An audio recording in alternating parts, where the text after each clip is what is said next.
Beach Music by Pat Conroy. Copyright 1995 by Pat Conroy. This recording of the full-length reading of Beach Music was published by arrangement with Doubleday, a division of Bantam Doubleday Dell Publishing Group, Incorporated, and was produced in 1995 by Books on Tape, Incorporated, which holds the copyright thereto. Neither this recording nor any part thereof may be reproduced or used for any purpose without prior written authority from Books on Tape, Incorporated. This book is read by Jonathan Marosz. Prologue. In 1980, a year after my wife leapt to her death from the Silas Perlman Bridge in Charleston, South Carolina, I moved to Italy to begin life anew, taking our small daughter with me. Our sweet Leah was not quite 2 when my wife, Shyla, stopped her car on the highest point of the bridge and looked over for the last time the city she loved so well. She had put on the emergency brake and opened the door of our car, then lifted herself up to the rail of the bridge with the delicacy and enigmatic grace that was always Shyla's cat-like gift. She was also quick-witted and funny, but she carried within her a dark side that she hid with bright allusions and an irony as finely wrought as lace. She had so mastered the strategies of camouflage that her own history had seemed a series of well-placed mirrors that kept her hidden from herself. It was nearly sunset, and a tape of the Drifters' greatest hits poured out of the car's stereo. She had recently had our car serviced, and the gasoline tank was full. She had paid all the bills and set up an appointment with Dr. Joseph for my teeth to be cleaned. Even in her final moments, her instincts tended toward the orderly and the functional. She had always prided herself in keeping her madness invisible and at bay, and when she could no longer fend off the voices that grew inside her, their evil set to chaos in a minor key, her breakdown enfolded upon her, like a tarpaulin pulled across that part of her brain where once there had been light.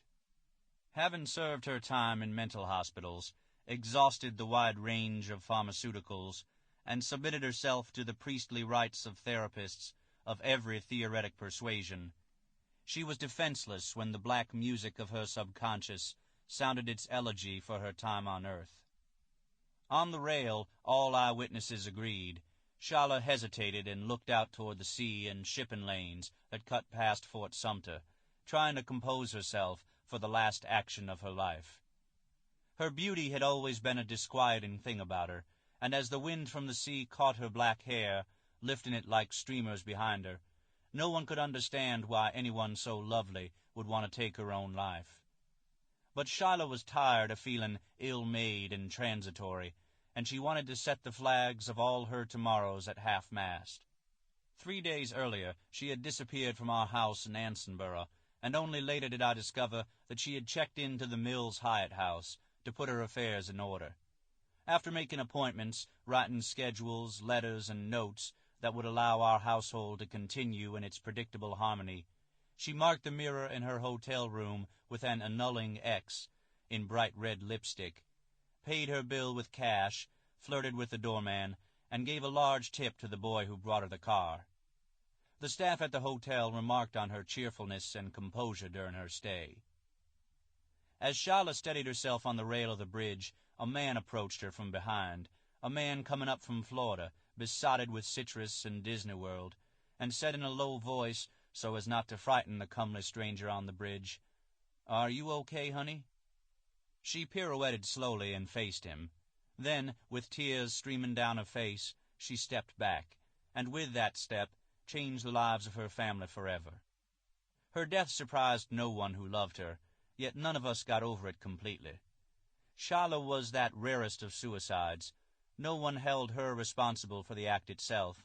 She was forgiven as instantly as she was missed, and afterward she was deeply mourned. For 3 days I joined the grim-faced crew of volunteers who searched for Shyla's remains. Ceaselessly we dragged the length and breadth of the harbor, enacting a grotesque form of braille as hooks felt their way along the mudflats and the pylons of the old bridge that connected Mount Pleasant and Sullivan's Island.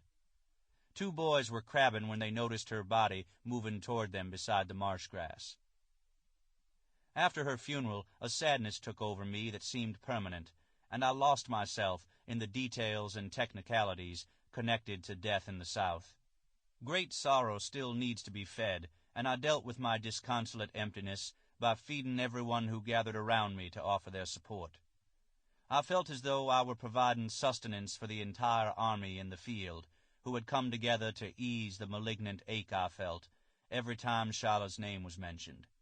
The word Shala itself became a landmine.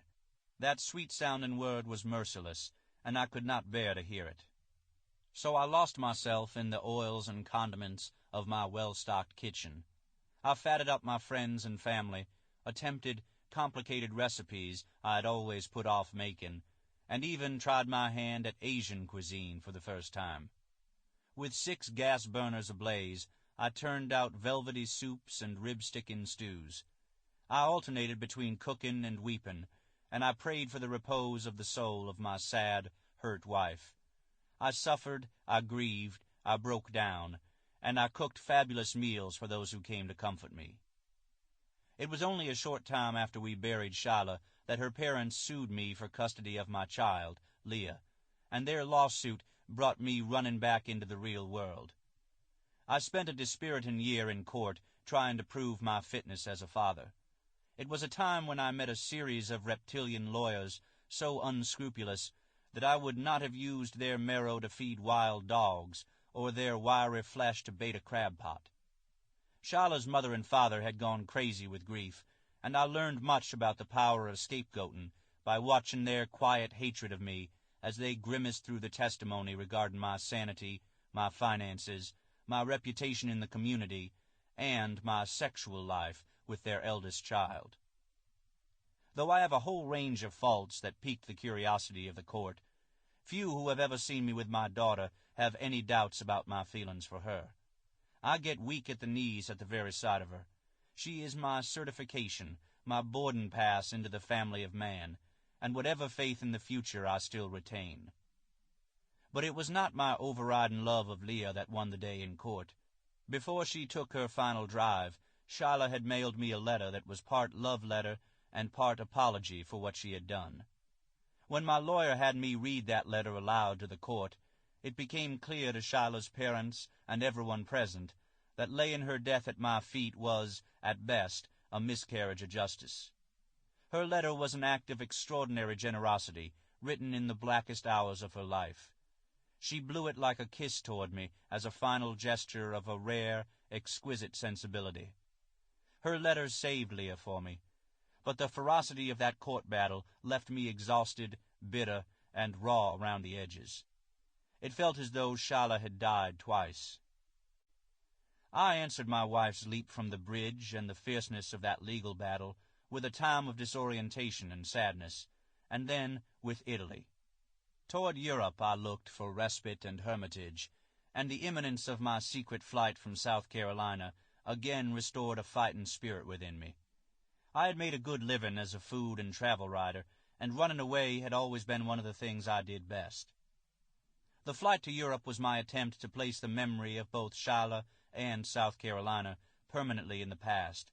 I hoped I would save my life and Leah's from the suffocation I was beginning to feel in the place where Shala and I had come of age together.